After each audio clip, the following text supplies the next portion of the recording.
Okay, let's wrap this up. How to create a homeschool routine. We've talked about why a routine is important. We've talked about studying your day and the natural rhythm of your family to identify one zone in your day that you want to add a gentle routine to. We have talked about imagining what that part of your day looks like. It's so important that you dream it first before you create it. Then we've talked about designing what those things will be that your kids are going to be doing, designing and gathering materials. And then we've talked about how you actually launch into a routine. Take your time. I learned this when I was teaching, and if you haven't watched those other videos, go back and start this series from part 1 and take your time, digest each piece and do each piece one day at a time so that you can actually be successful in establishing a routine. When I first started teaching, I was paired with a brilliant educator, and she taught in a classroom that at night was transformed because the school was done, it was held in a church building. And at night, there were classes and meetings every single day.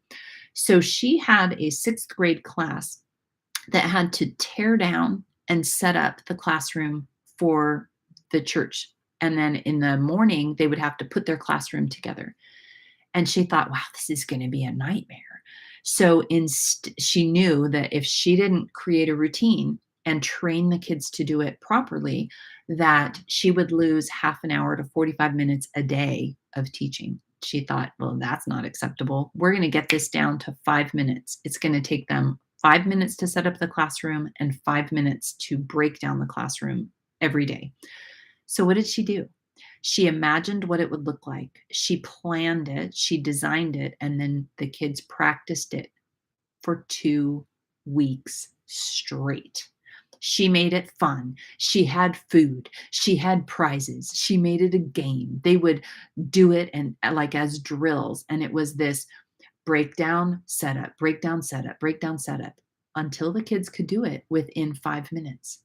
It was amazing, and I remember asking her, "Don't you feel like you're wasting the school day?" And she's like, "Bekki, if we don't master this, I'm going to lose half an hour to 45 minutes of teaching time for the rest of the year.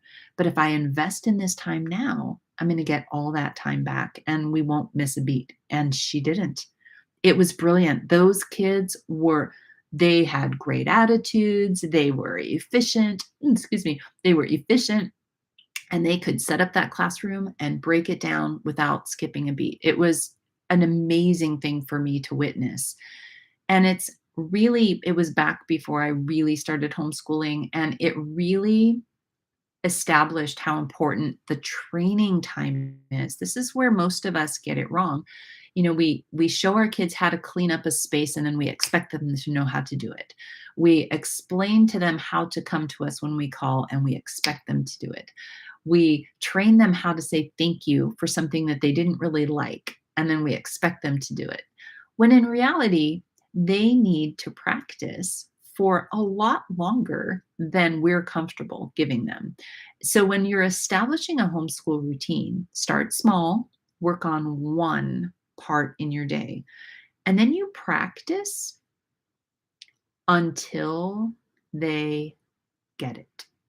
If you have kids that are a little bit older or they're really fast or they're like really attentive, obedient, calm kids that just always do the right thing, comment below because I didn't have any of those. But anyway, you take as long as necessary for them to master what the routine looks like, from the setup to the cleanup to staying as long as you need them to stay in that zone, doing everything with a cheerful heart, all of those things.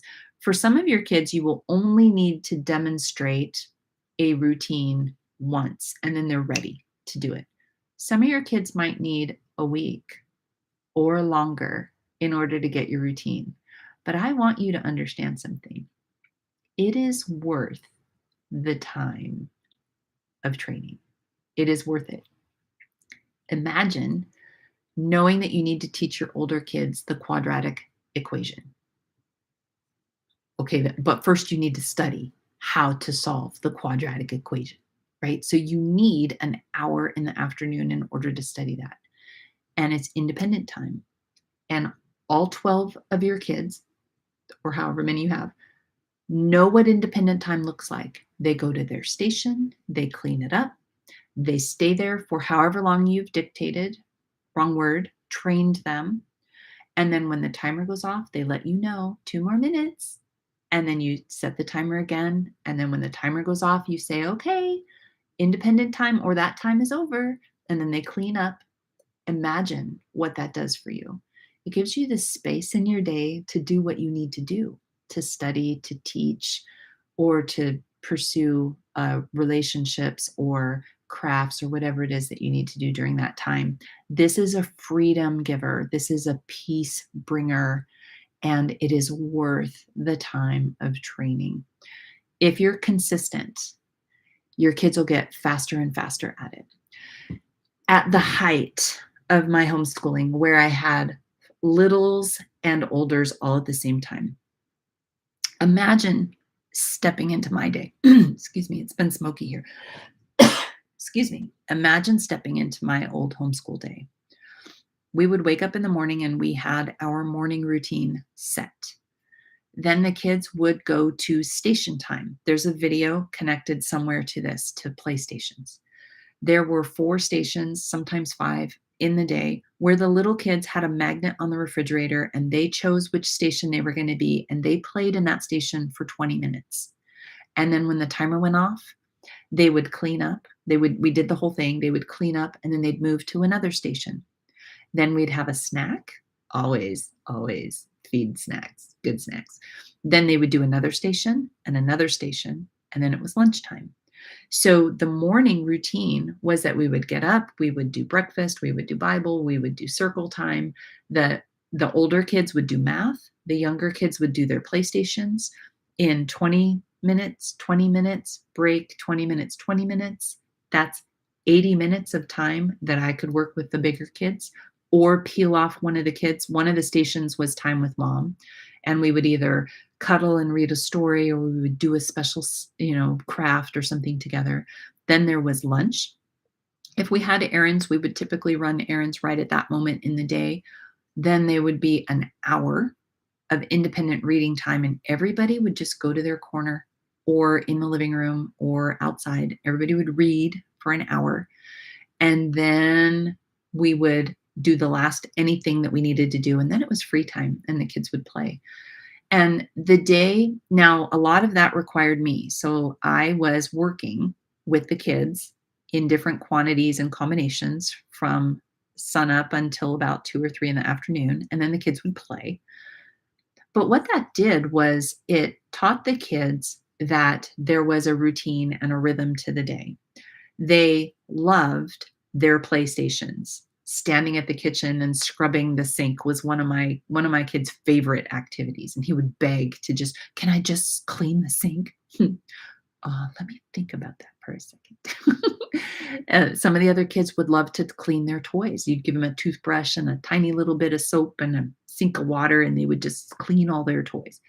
So the water station, I had sand table stations, I had a Lego station, puzzles, crafts, coloring, painting as they got older, playing in the backyard with the dog. So we had these different stations. There was such a peaceful hum in our day, like where we just moved. And I was militantly protective over our routine. It did mean that there was a chunk of years that I didn't stray from that, right? We went through our whole day. I only did errands in the afternoon. I protected that time in our day so that we got done what we wanted to get done, whatever the kids were working on, whatever they were studying. And by training the PlayStations and then having this natural flow that went through the day where the kids knew what to do and how to do it, they were great at playing together most of the time. They were great at being independent. We trained in and worked up to, where one of the times in the afternoon was this independent time where they would get a quiet pocket of time to work on whatever they wanted to. That gave the older kids time to play with Legos without the Tyrannosaurus Rex toddlers coming through and breaking them. It gave time for people to work on novels that they were writing or big art projects and stuff. And it really was a peaceful, wonderful way to exist as a family and then sprinkle in academic-y things all over it. It was amazing. So these are the types of things that I go through with my Homeschooling with Secret Sauce group, and, it's this idea that you don't have to have school run you. You really can train up and, train up and coach your kids so that they have the skills to do these things, right? How valuable is it to breathe routine into your kids' lives, to breathe the ability to play independently?